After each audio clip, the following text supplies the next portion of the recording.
Hello friends, today we will explore a very important part of Indian constitutional history, the committees under the Constituent Assembly and the Preamble of our Constitution. We will understand how the Constitution was meticulously drafted, who led the different committees, and how Preamble encapsulates the spirit of the entire document. Introduction. The Indian Constitution is not the work of a single individual. It is the collective outcome of rigorous debate, drafting, and planning by numerous committees under the Constituent Assembly formed in 1946. To manage this complex process, the Assembly formed over a dozen committees, each responsible for different aspects of the Constitution. We will also look at the Preamble, which serves as the soul and essence of the Constitution. Major committees and their chairpersons. Let us start with some of the key committees chaired by Dr. Rajendra Prasad, who was also the President of the Constituent Assembly. The Committee on the Rules of Procedure laid down how the Assembly would conduct its work. The Steering Committee managed the overall coordination between various committees. The Ad hoc Committee on the National Flag selected the design for the Indian national flag. The Finance and Staff Committee oversaw financial and administrative matters related to the Assembly. Other important committees and chairpersons.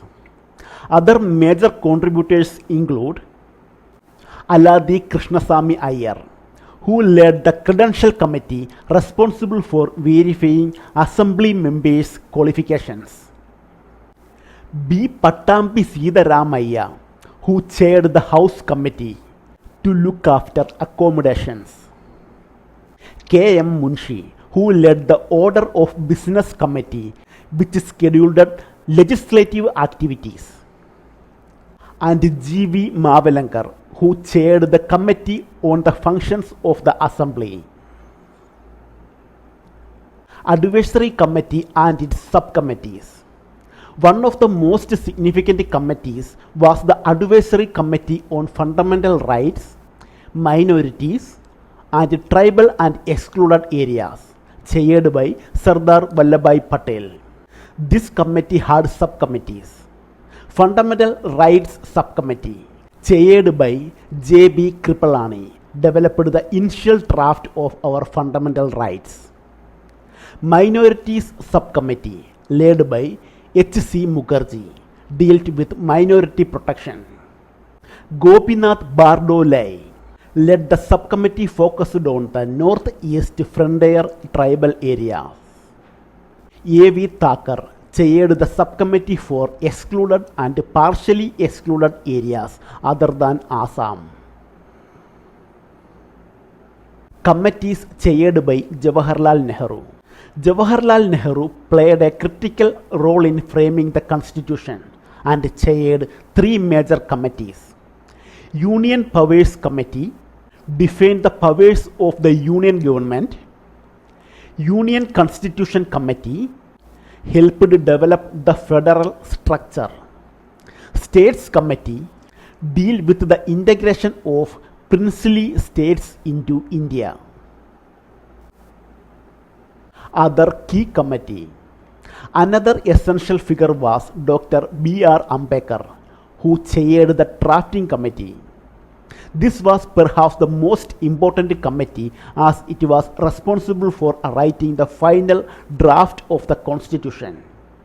Sardar Patel also chaired the Provincial Constitution Committee, which handled the structure of state governments. The Preamble to the Constitution. Now let us move to the Preamble, the introduction or preface to the Indian Constitution. It is not legally enforceable, but it serves as a guiding light summarizing the objectives, values, and the spirit of the Constitution.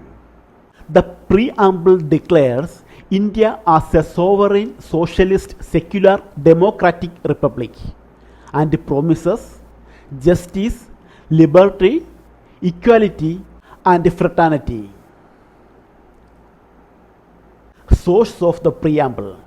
The idea of a preamble was borrowed from the US Constitution. However, the content of India's preamble is based on the objective resolution introduced by Jawaharlal Nehru and adopted on 22nd January 1947.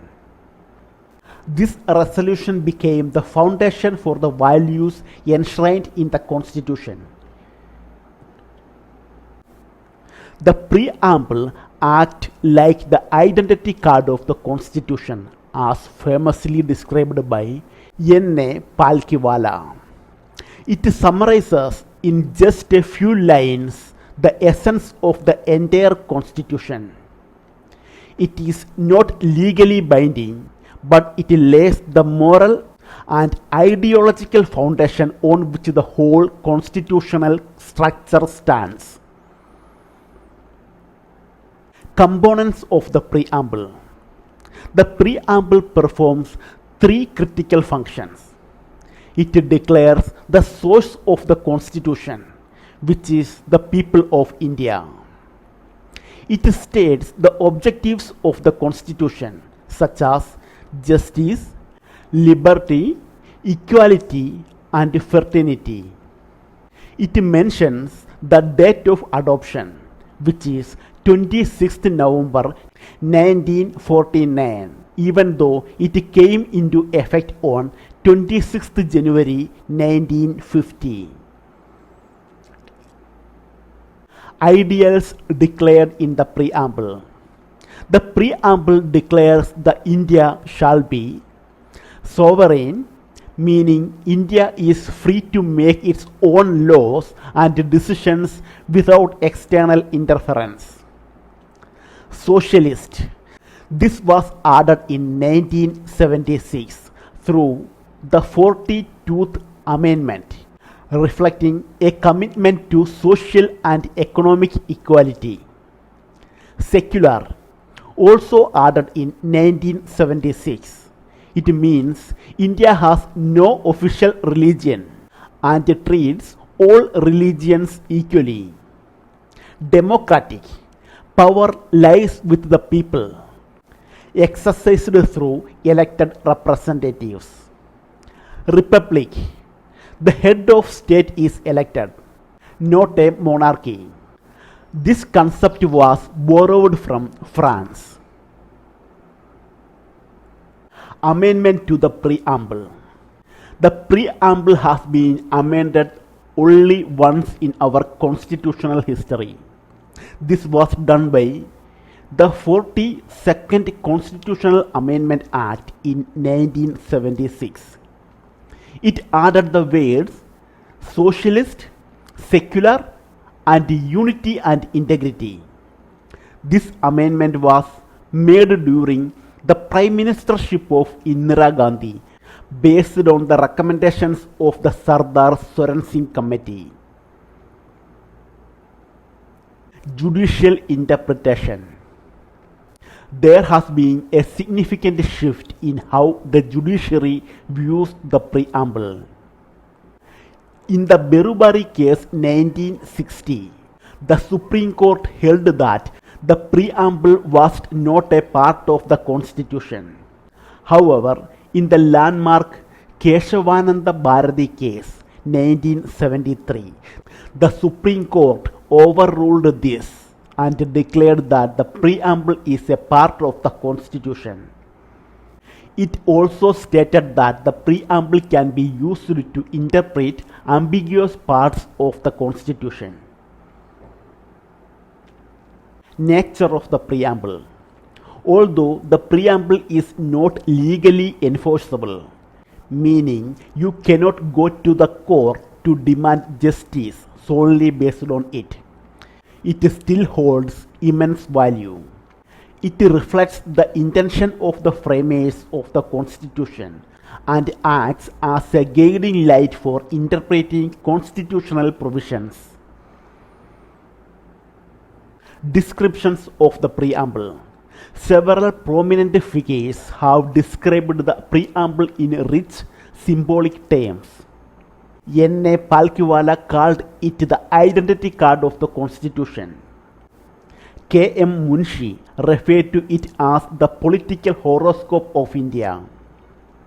Ernest Barker, a political scientist, described it as the key to the Constitution.